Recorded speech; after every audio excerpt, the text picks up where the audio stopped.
नमस्कार। आज के इस वीडियो लेक्चर में मैं डिस्कस करने वाला हूँ आपके साथ क्लास 10 के जो साइंस के प्रीवियस ईयर क्वेश्चंस है जो कि सीबीएसई ने ऑलरेडी पूछ चुके हैं, ठीक है, उसका डिस्कशन करेंगे। मैंने सारे क्वेश्चंस जो हैं वो पिक करे हुए हैं चैप्टर नंबर 1 से, केमिकल रिएक्शन एंड इक्वेशन से। बेसिकली मैंने 10 क्वेश्चन को पिक किया है और क्वेश्चन सारे 1 मार्क्स के ही सिलेक्ट करे हैं बिकॉज ये आपके टर्म 1 एग्जामिनेशन MCQs पैटर्न के लिए काफ़ी इंपॉर्टेंट होने वाले हैं, ठीक है। तो स्टार्ट करते हैं क्वेश्चन नंबर 1 से, जो कि पूछा गया है CBSE के द्वारा 2008 में। Why is respiration considered as a exothermic process, है ना। यहाँ पे आपको रेस्पिरेशन की पूरी केमिकल इक्वेशन दिख रही होगी, तो आपको बस इतना सा याद रखना है कि ये 1 मार्क के लिए क्वेश्चन है। तो इसका आंसर सिर्फ इतना है कि आपको पहले तो ये रिएक्शन लिख देना है पूरा, कि जब glucose in the presence of oxygen break down होता है तो उसका water and carbon dioxide and 38 ATP जो एनर्जी रिलीज होती है ये मेंशन करना है। और साथ में आपको एक्सप्लेन करना रहेगा कि इसके साथ में अमाउंट ऑफ हीट भी जनरेट होता है, ठीक है। तो एक्सोथर्मिक का वीडियो मैंने ऑलरेडी बना चुका हुआ हूँ, तो यहाँ आई बटन पे आपको मिल जाएगा, ठीक है। पूरा वीडियो आप देख सकते हो एक्सोथर्मिक प्रोसेस के बारे में। एक्सोथर्मिक एक ऐसी रिएक्शन है जहाँ पर केमिकल रिएक्शन में रिएक्टेंट्स को ऐड करने के बाद में प्रोडक्ट हैंड साइड में प्रोडक्ट के साथ साथ में हीट भी जनरेट होता है ना। और ज़रूरी ही नहीं कि हीट जो है वो हीट के फॉर्म में ही एनर्जी जनरेट हो, लाइट के फॉर्म में भी एनर्जी जनरेट होती है, इलेक्ट्रिसिटी के फॉर्म में भी एनर्जी जनरेट होती है। इन सारी चीज़ों को हम एक्सोथर्मिक प्रोसेस बोलते हैं, ठीक है। Question number 2, identify the type of reaction in the following example, है ना। ये पूछा गया है आपको 2008 में CBSE के द्वारा सैम्पल पेपर नंबर C में, है ना। तो बस आपको टाइप ऑफ रिएक्शन लिखना है। रिएक्शन आपको दिख रही है 2H2 + O2 and it gives H2O, है ना। सिंपल है ना। ये क्वेश्चन जो है आपका ये फर्स्ट रिएक्शन से पूछा गया है, जहाँ पे 2 रिएक्टेंट्स कंबाइन होकर के एक सिंगल प्रोडक्ट बनाते हैं, और ऐसे टाइप के रिएक्शन को हम बोलते हैं कॉम्बिनेशन रिएक्शन। तो combination would be the right answer for this question. Now the question number 3, complete and balance the following equation, है ना। आपको जो केमिकल इक्वेशन यहाँ पे दिख रही है उसको बैलेंस करना रहेगा।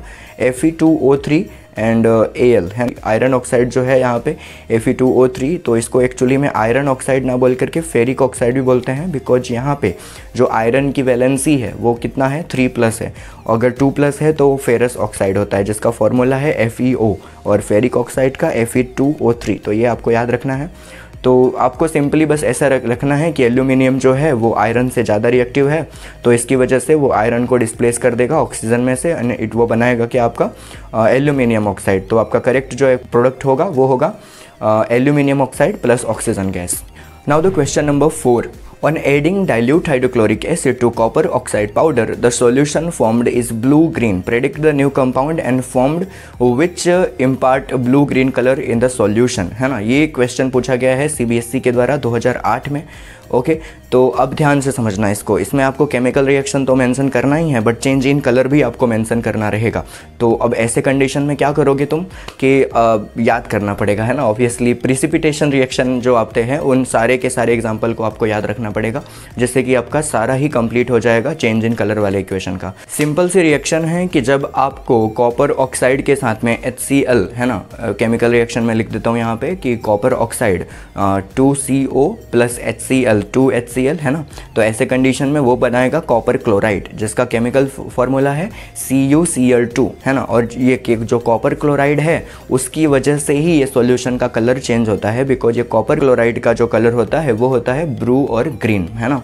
तो इसकी वजह से चेंज इन कलर हुआ, तो ये प्रिसिपिटेशन टाइप का रिएक्शन होगा। Okay, now question number 5, identify the type of reaction in the following example. Question पूछा हुआ है 2008 में CBSE के द्वारा। क्वेश्चन में दिया हुआ है रिएक्शन, है ना, कि 2Na2SO4 सोडियम सल्फेट का फॉर्मूला है। ये रिएक्शन करता है BaCl2 बेरियम क्लोराइड एंड बनाता है BaSO4 बेरियम सल्फेट एंड देता है 2NaCl, है ना, कॉमन सॉल्ट। तो आपको बस टाइप ऑफ रिएक्शन मेंशन करना रहेगा।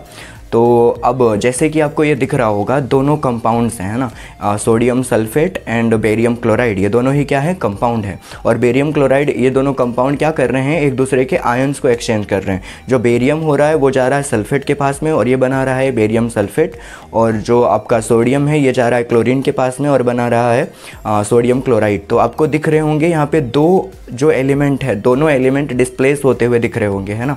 तो इसकी वजह से इस रिएक्शन का जो नाम होगा वो होगा डबल डिस्प्लेसमेंट रिएक्शन।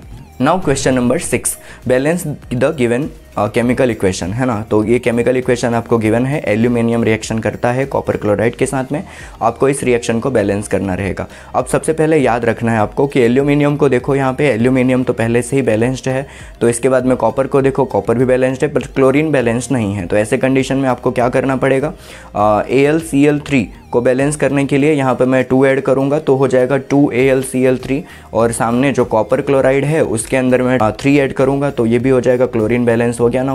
बट यहाँ पे मैंने जब 3 ऐड किया तो कॉपर अनबैलेंस हो गया, तो कॉपर को बैलेंस करने के लिए तुम्हें ऐड करना पड़ेगा क्या, तुम्हें ऐड करना पड़ेगा प्रोडक्ट हैंड साइड में कॉपर के पास में 3, और फिर एल्यूमिनियम जो बैलेंस नहीं है, यहाँ पे प्रोडक्ट हैंड साइड में 2 एल्यूमिनियम है बट रिएक्टेंस हैंड साइड में ओनली सिंगल एल्यूमिनियम है, तो ऐसे कंडीशन में तुम्हें यहाँ पे लिखना पड़ेगा रिएक्टेंस साइड में 2 एल्यूमिनियम। तो कंप्लीट जो रिएक्शन होगा वो ऐसा होगा 2Al प्लस 3CuCl2 प्लस होगा आपका 2AlCl3 एंड प्लस 3Cu।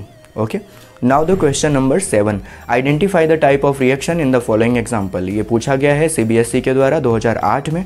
देखते हैं क्वेश्चन में क्या था कि आयरन जो है वो कॉपर सल्फेट के साथ रिएक्शन करता है और ये बनाता है आयरन सल्फेट और कॉपर रिलीज होता है ना। तो अभी ये सिंपल सी टेक्निक है आपको समझने की डबल डिस्प्लेसमेंट और सिंगल डिस्प्लेसमेंट रिएक्शन में, कि ये जो होता है डबल डिस्प्लेसमेंट उसमें 2 कंपाउंड रिएक्ट करते हैं और सिंगल डिस्प्लेसमेंट एक कंपाउंड के साथ में ओनली सिंगल एलिमेंट रिएक्ट करता है। तो यहाँ पे जैसे कि आप देख पा रहे होंगे सिर्फ आयरन ही डिस्प्लेस कर रहा है कॉपर को, तो ऐसे कंडीशन में ये होगा डिस्प्लेसमेंट रिएक्शन या फिर सिंगल डिस्प्लेसमेंट रिएक्शन आप बोल सकते हो। नाउ द क्वेश्चन नंबर 8 है ना, right the balanced chemical equation for the reaction between sodium chloride and silver nitrate and indicating the physical state of the reactance and product है ना। Reactance और product दोनों के स्टेट भी आपको लिखने हैं और बैलेंस केमिकल रिएक्शन लिखना है किसके बीच में, सोडियम क्लोराइड और सिल्वर नाइट्रेट के बीच में। ठीक है, सोडियम क्लोराइड रिएक्ट करेगा सिल्वर नाइट्रेट के साथ में, तो सोडियम क्लोराइड का फॉर्मूला लिख देना है NaCl, इसके बाद में सिल्वर नाइट्रेट का फॉर्मूला लिख देना है AgNO3, और ये रिएक्शन करने के बाद में बनाएगा आपका सोडियम नाइट्रेट NaNO3 और प्लस में रिलीज होगा सिल्वर क्लोराइड तो AgCl है ना। तो बस इतना ही सिंपल सा रिएक्शन था, ये कुछ भी बैलेंस करने की ज़रूरत नहीं है क्योंकि ये पहले से ही बैलेंस्ड है। क्वेश्चन नंबर 9 में balance the given chemical equation, CBSE ने पूछा है ये 2008 में। बस आपको बैलेंस करना रहेगा। FeSO4 ये हीट जब आप उसको देते हो तो ऐसे कंडीशन में Fe2O3 और प्लस SO2 प्लस SO3, ये क्वेश्चन को बैलेंस करना बहुत ही आसान है। आपको FeSO4 के सामने 2 ऐड करना होगा तो 2FeSO4 बन जाएगा ये, और बाकी सारा ये बैलेंस कर देगा अपने आप ही है ना। तो बस as it is. Now the question number 10 है ना, ये लास्ट क्वेश्चन भी रहने वाला है। ठीक है, balance the following chemical equation, तो इसमें भी बैलेंसिंग का ही पूछा हुआ है। PbNO3 ट्वाइस, ये हीट देते हैं इसको तो ये रिलीज करता है PbO plus NO2 plus oxygen release हो रहा है। तो ये क्वेश्चन भी आपका सिंपली बैलेंस हो जाएगा, बस आपको Pb के सामने 2 ऐड करना है तो ये रिएक्टेंस हैंड साइड में तो 2PbNO3 ट्वाइस हो जाएगा। जब आप इसको हीट दोगे तो PbO रिलीज होगा, बट PbO में जैसा कि आपको पता है कि आपने रिएक्टेंस हैंड साइड में Pb को के सामने 2 ऐड किया था तो PbO के सामने भी 2 ऐड करना होगा। अब अगर आप देख पा रहे होंगे रिएक्टेंस हैंड साइड में तो NO3 के आगे ट्वाइस है, तो इसका मतलब ये है कि ये NO3 2 बार है और यहाँ पे आपने 2 पहले से भी ऐड कर लिया था, तो नाइट्रोजन कितने हो गए 4, तो आपको सिंपली ऐड करना होगा 4NO2 और प्लस ऑक्सीजन गैस रिलीज होगी। तो बस इतना सही था इस केमिकल इक्वेशन में।